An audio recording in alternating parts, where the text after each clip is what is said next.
അസ്സലാമു Muhammad BSc nursing student Bangalore. എന്റെ 19ാമത്തെ വയസ്സിലാണ്ടോ ഞാൻ ഈ കോളേജിൽ ചേരുന്നേ. അന്നോട്ട് ഇന്ന് വരെ വീട്ടിലെ ബുദ്ധിമുട്ട് എന്താണെന്നും പൈസയുടെ വാല്യൂ എന്താണെന്നും ഞങ്ങൾക്ക് എല്ലാവർക്കും നല്ല അടിപൊളിയായിട്ട് അറിയാം കേട്ടോ. ആൻഡ് ഇന്ന് നമുക്ക് എക്സാം ഫീസ് എടുക്കാനായിട്ട് പൈസ എടുക്കാൻ പോകും. പിന്നെ ഫീസ് അടിച്ചാൽ മാത്രം പോരല്ലോ, തിന്നായിട്ട് എന്തെങ്കിലും വാങ്ങണ്ടേ. ശരിക്കും ശ്രദ്ധിച്ചേ, ബാംഗ്ലൂരൊക്കെ എന്നാ ചൂടാലേ. ആരോ പറഞ്ഞ ബാംഗ്ലൂർ പോയ പിള്ളേരൊക്കെ അലമ്പാവുന്നു.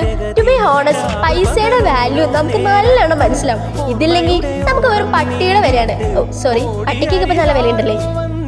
അപ്പൊ നമ്മൾ പറഞ്ഞെന്താന്ന് വെച്ചാൽ അലമ്പാവാനുള്ള പിള്ളേര് ഇവിടെയാണെങ്കിലും നാട്ടിലാണെങ്കിലും നൈസായിട്ട് അങ്ങോട്ട് അലമ്പാവും. പിന്നെ നിങ്ങൾക്ക് വേറൊരാളെ കാണിച്ചു തരാം. ഇതാണ് എന്റെ ദേവൂട്ടി, എന്റെ ക്ലാസ്മേറ്റ്. ഇനിയിപ്പോ കോളേജിൽ നിന്ന് കുറച്ച് ഹോട്ടാവാലേ. പിന്നെ റോഡ് ക്രോസ് ചെയ്യാൻ എനിക്ക് ആരെങ്കിലുമൊക്കെ ഹെൽപ്പ് വേണം. Yes, I M always depend ആരെങ്കിലും ഒക്കെ. പിന്നെ ഞങ്ങളുടെ റൂമിൽ ചാർജർ ഷെയർ ചെയ്യുന്ന പരിപാടി തീരെ ഇല്ല. അതുകൊണ്ടൊരു ചാർജർ അങ്ങ് വാങ്ങി. പിന്നെ ഓഫർ കിട്ടി ഞങ്ങൾ എന്തും വാങ്ങും. അപ്പൊ അത്രയൊക്കെയുള്ളൂ ഇന്നത്തെ വീഡിയോ. ബൈ. അയ്യോ, ഫോളോ ചെയ്യണേ.